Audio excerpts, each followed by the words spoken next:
What's up, YouTube? Uncommon Ramen here. Before I jump into the video, please let me remind you, if you like my content, please hit that like and subscribe button. And also, if you want to be notified when the content is posted, please hit the bell icon. And finally, if you feel the need to support me, hit me up on my Patreon at patreon.com/uncommonramen, capital U, capital R. I do all of this in my free time, so any amount of support can help me bring more of this content to you more often.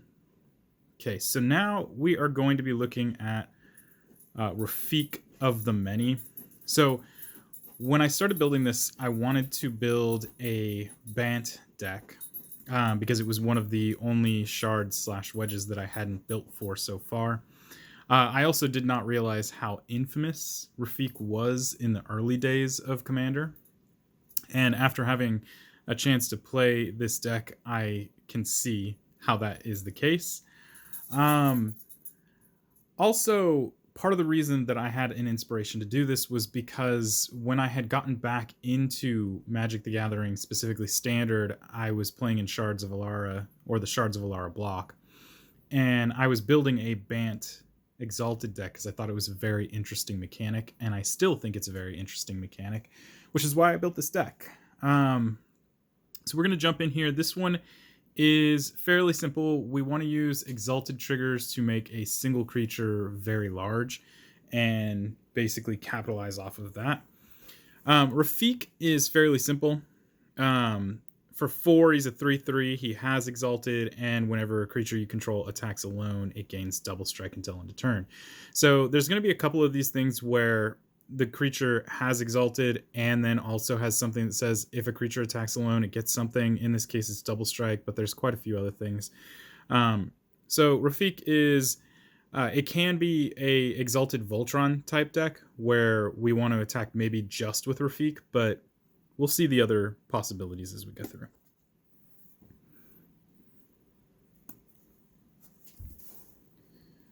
So now we're going to take a look at creatures. Let me pull these guys aside. So we're going to start here with the Akrasan Squire. A lot of these are just going to have Exalted. So in the case of Akrasan Squire, this guy is 1 for a 1/1 with Exalted, and that's it. But again, the more Exalted triggers, they do stack. So we're going to get quite a few really interesting effects here. We have Avacyn's Pilgrim. It's a mana dork for white. It's just a nice color fixer in here. We have Aven Squire. This one is like the Akrasan Squire, but instead of just being exalted, it has flying as well.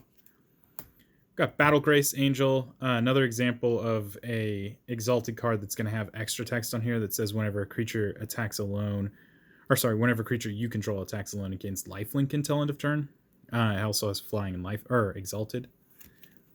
Birds of Paradise, another just really good mana dork for color fixing. We got Cold-Eyed Selkie. So we're going to have a few of these. Most of the creatures in here are going to be exalted or have an effect that really benefits from exalted. This is going to be one of those.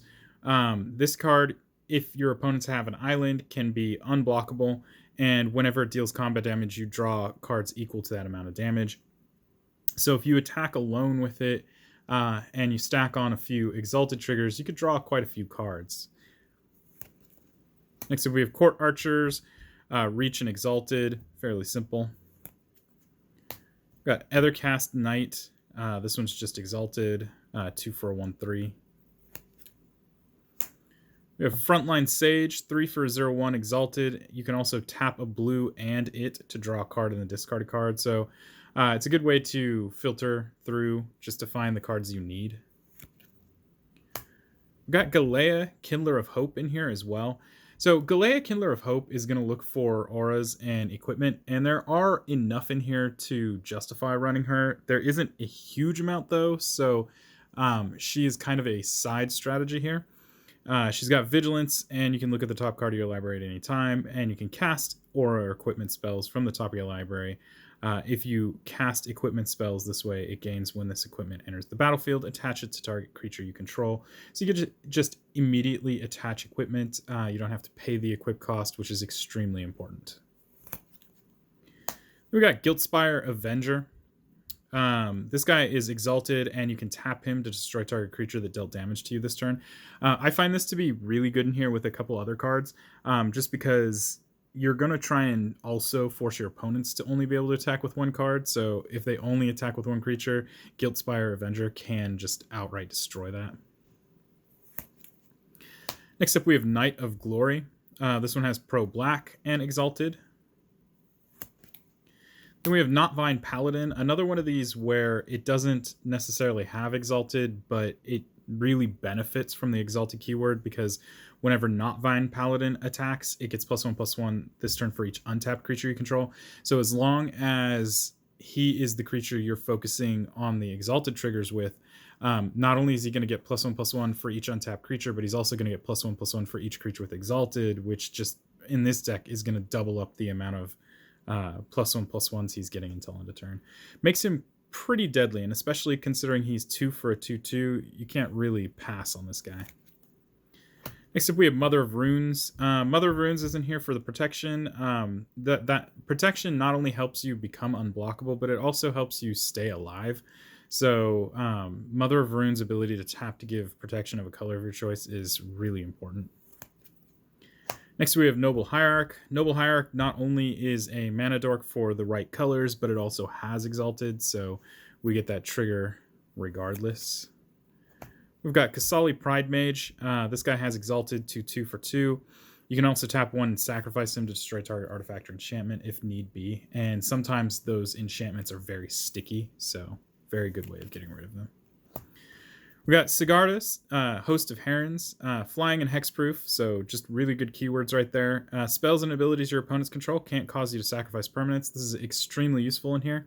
We're running every color except for black and red, and so we are susceptible to sack triggers, and this just helps to avoid that. Not to mention she's 5 for a 5/5. We've got Sigiled Paladin. This guy's got First Strike and Exalted, 2 for a 2/2. We got Silent Arbiter. So Silent Arbiter is going to make it so that no more than one creature can attack each combat and no more than one creature can block each combat. This is really important in a deck like this because for us, attacking with one creature per combat is exactly what we're trying to do, but our opponents may not have that same mentality. So they're very likely to attack with quite a few different creatures, and because our creatures aren't exactly the biggest creatures in the world, it makes us somewhat vulnerable. Silent Arbiter helps to mitigate that. Not to mention, they can only block with one creature. Now, 9 times out of 10, you're going to try and make sure your creature is unblockable, but should they be blocked, likely you're still going to be much larger than whatever creature they choose to block with, which kind of forces them in a position where everything they have is a chump blocker. So very good card in here.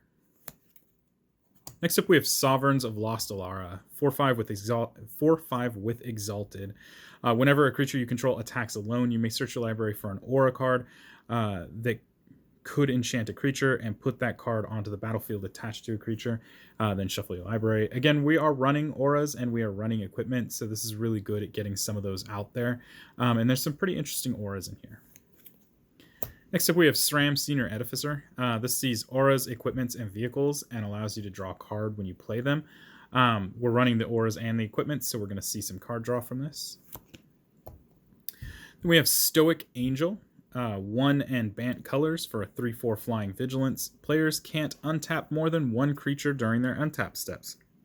So this is another one of those where we want to punish our opponents for swinging really heavily at anybody, really. And it also allows for us to, since we're only attacking with one creature, to untap pretty much without any issue, and then just keep on putting the pressure on while your opponents have dwindling resources, essentially. Then we have Sublime Archangel. This guy is super good in this deck. For every creature that doesn't have Exalted, Sublime Archangel is going to give them Exalted.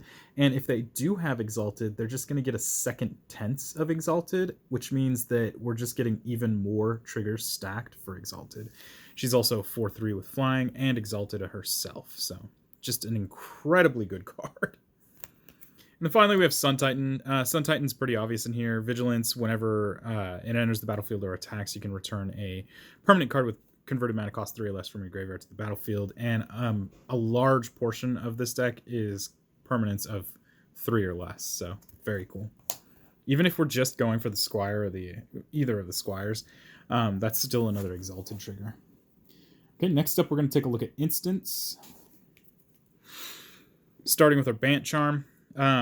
Destroy an artifact, put a creature on the bottom of its owner's library, or counter an instant spell. Very versatile. Beast Within, destroy a permanent, give them a 3/3 beast. Whoever's permanent gets destroyed. We got Broker's Charm.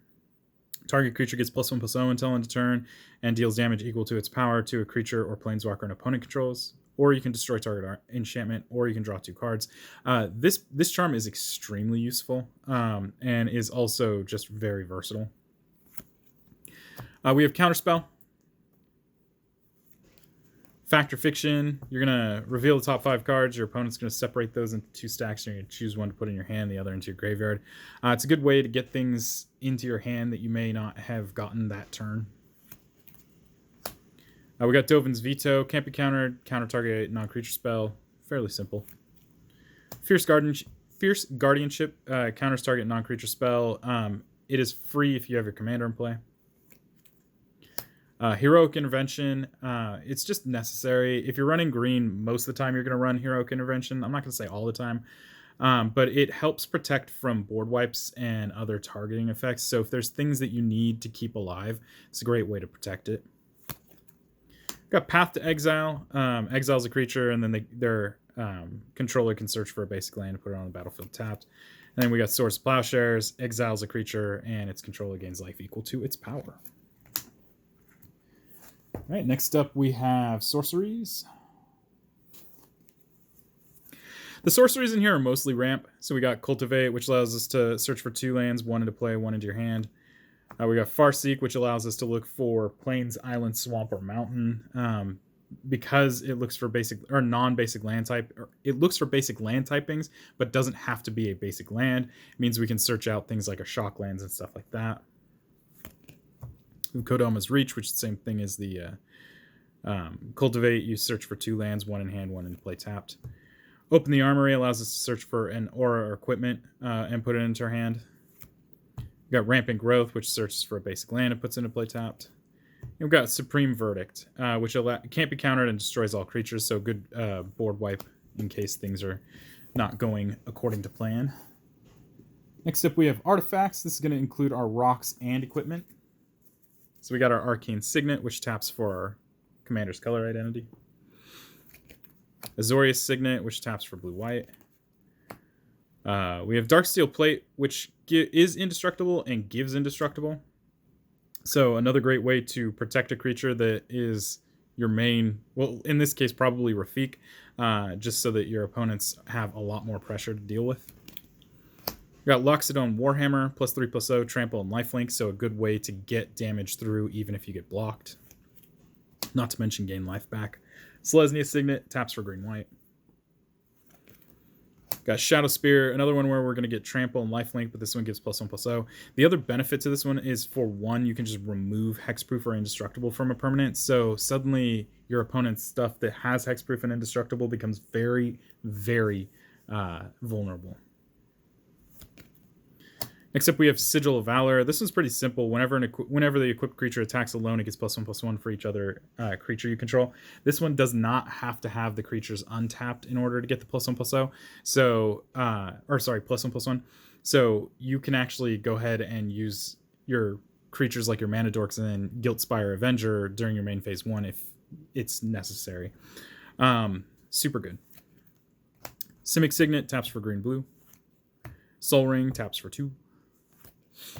Swiftfoot Boots gives hexproof and haste. We don't have Shroud in here, so I didn't put Lightning Greaves in here.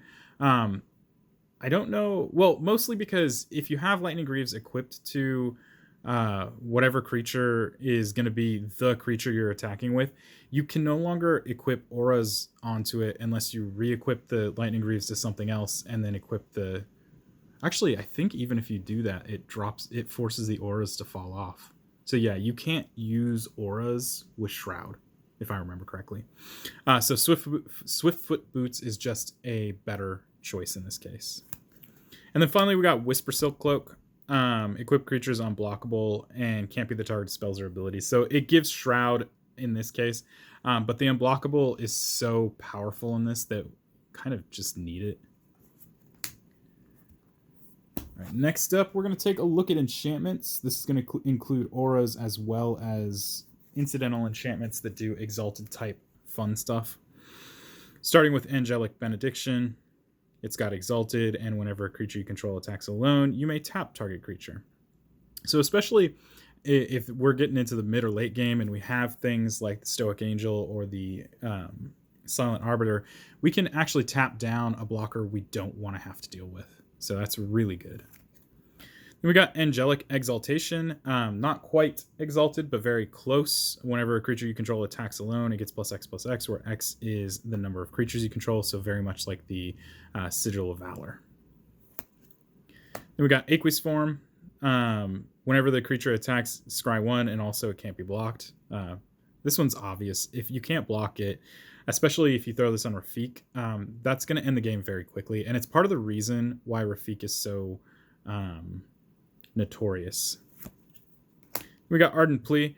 Ardent Plea is an interesting enchantment because in reality, all it does when it's in play is give Exalted. But as you cast it, it cascades. So it has extra value in that sense. But it's kind of like a anthem, if you will, in this deck. Then we have Armadillo Cloak. Enchanted creature gets +2/+2 and has trample and lifelink. Again, we're getting that trample. We're doing that lifelink thing. So we're going to keep ourselves padded with life total, but also make it very difficult to block us. Next up, we have Finest Hour, another great enchantment. This one also has Exalted, and it says whenever a creature you control attacks alone, if it was the first combat phase this turn, you get to untap that creature, and after this phase, there's an additional combat phase. So we can get really aggressive with this. Next up, we have Mantle of the Ancients. It's an aura. When Mantle of the Ancients enters the battlefield, return any number of aura and or equipment cards from your graveyard to the battlefield attached to enchanted creature, and enchanted creature gets +1/+1 for each aura and equipment attached to it. This will potentially end a game depending on the creature you put this on, and especially depending on how developed your board is. This is a very mean card. Next up, we have Rancor. This one's fairly simple, and it's a pain in the butt to get rid of. It gives +2/+0 and trample, so we get that trample through, and whenever it's put into the graveyard from the battlefield, you get to return it to your hand. So as long as it manages to resolve, it's just going to keep coming back to your hand. Super good, especially for 1 green. Then we got Shield of the Oversoul. Another aura. As long as the creature is green, it gets +1/+1 and indestructible, and as long as it is white, it gets +1/+1 and flying. For Rafiq, he's going to become +2/+2 flying and indestructible. And there's quite a few other ones that will benefit from that as well. We've got Sigarda's Aid. For 1 white, as you may cast aura and equipment spells as though they had flash, and that can be an extremely useful tool. Being able to play it as kind of a sneaky, I guess sneak attack, is really important. And then whenever an equipment enters the battlefield under your control, you may attach it to a creature you control. So we don't have to pay the equip cost, which would, if we just flashed in equipment, it would kind of not be any good because then you'd still have to pay the equip cost. This just allows you to immediately equip it. So we're getting the value immediately from it. Next up, we have Spirit Mantle. Spirit Mantle gives +1/+1 and protection from creatures, making our creature unblockable. So another one of those ways to just get damage in. We got Staggering Insight. This gives +1/+1 and lifelink, and whenever this creature deals combat damage to a player, you get to draw a card. A really good way to draw cards. Again, we have lifelink to pad our life total, and the +1/+1. Can't go wrong with this. It's actually really good for 2. I think it's being used in Pioneer a lot right now. We got Steel of the Godhead. This one's a lot like the previous one that we looked at, the Shield of the Oversoul. As long as the creature is white, it gets +1/+1 and lifelink, and if it is blue, it gets +1/+1 and unblockable. And again, that would mean that with Rafiq, he would become +2/+2 with lifelink and unblockable. And quite a few other creatures would also see that. The Selkie would see the blue part, so unblockable. I'm pretty sure it would see... No, it's green. But still, very cool card. Very good in this deck. And then finally, we have Unflinching Courage. Unflinching Courage is the exact same thing as Armadillo Cloak. It gives +2/+2 trample and lifelink. But when you have consistency, you might as well run with it. Finally, not finally. Next up, we're going to look at our Planeswalker, which is going to be Tamiyo, Field Researcher. Her +1 is to choose up to 2 target creatures until next turn. Whenever either of those creatures deals combat damage, just deals combat damage. That's awesome. You get to draw a card, which is super good. For -2, you can tap up to 2 target non-land permanents. They don't untap during their controller's next untap step, so we get to ice down something. And in this case, we could definitely ice down creatures to make it harder for your opponent to block. And then finally, for -7, you get an emblem. You get to draw 3 cards and get an emblem that says you may cast spells from your hand without paying their mana cost. So basically, the emblem becomes an omniscience. And your opponents kind of have to find a way to deal with this. But with this kind of a deck where we're going to leave creatures up to... Well, we're only going to attack with 1 creature. That means we tend to have a few blockers here and there. That doesn't mean that we're not vulnerable to things like trample and stuff like that, but it does mean that we have a tendency to be able to block if something was to come into Tamiyo. Next up, we're going to look at the non-basic lands. I tried to go borderless on some of on most of these. There's some that I just didn't pick up for reasons, and I'll go into it. So starting with Bark Channel Pathway, this is the modal double-faced blue-green. Got Branch Loft Pathway, the double-faced green-white. We have Breeding Pool, the shock land for blue-green. We have Canopy Vista. It has basic land typings and checks to see if there's 2 or more basic lands. Otherwise, it comes into play tapped. This one, as far as I know, does not have a full border or a borderless yet. We have Cathedral of War. Enters the battlefield tapped, but has Exalted. Weirdly enough, a land with Exalted, and you can tap it for colorless. Also, pretty sure there is no borderless for this guy. We have Command Tower. Command Tower taps for color identity. There is a borderless version of this. I'm pretty sure it came with the Fortnite secret lair, but I can't remember if that was exactly true. And it's a little bit... I think it's like... It might be $10. It might be less than that. But there was a reason I didn't pick it up. I'm not a big fan of Fortnite, and I'm kind of hoping that they might do another borderless one later. Next up, we have Deserted Beach, a check land for blue-white. Dreamroot Cascade, a check land for green-blue. Exotic Orchard, taps for whatever your opponent's lands can tap for. And again, as far as I know, there is a borderless. I forgot. There is a borderless Exotic Orchard. It is part of the most recent secret lair, specifically the Liz Franklin-esque cards. I do have that in the mail, but obviously hasn't released yet. Glacial Fortress is another check land for blue-white. It does actually have a borderless, card. It is also a secret lair that is, I think, twice as expensive as a normal Glacial Fortress, so eventually maybe I'll pick that up. We've got Hallowed Fountain, Shockland for blue-white. We've got Hengegate Pathway, another modal double-faced for blue-white. We've got Hinterland Harbor. This is a check land for blue-green, and again, this is another one of those where I believe it has a borderless, but it is a secret lair and twice as expensive. We've got Overgrown Farmland, check land for green-white. We've got Prairie Stream, check land for blue-white with basic land typings. Also, as far as I know, does not have a borderless printing yet.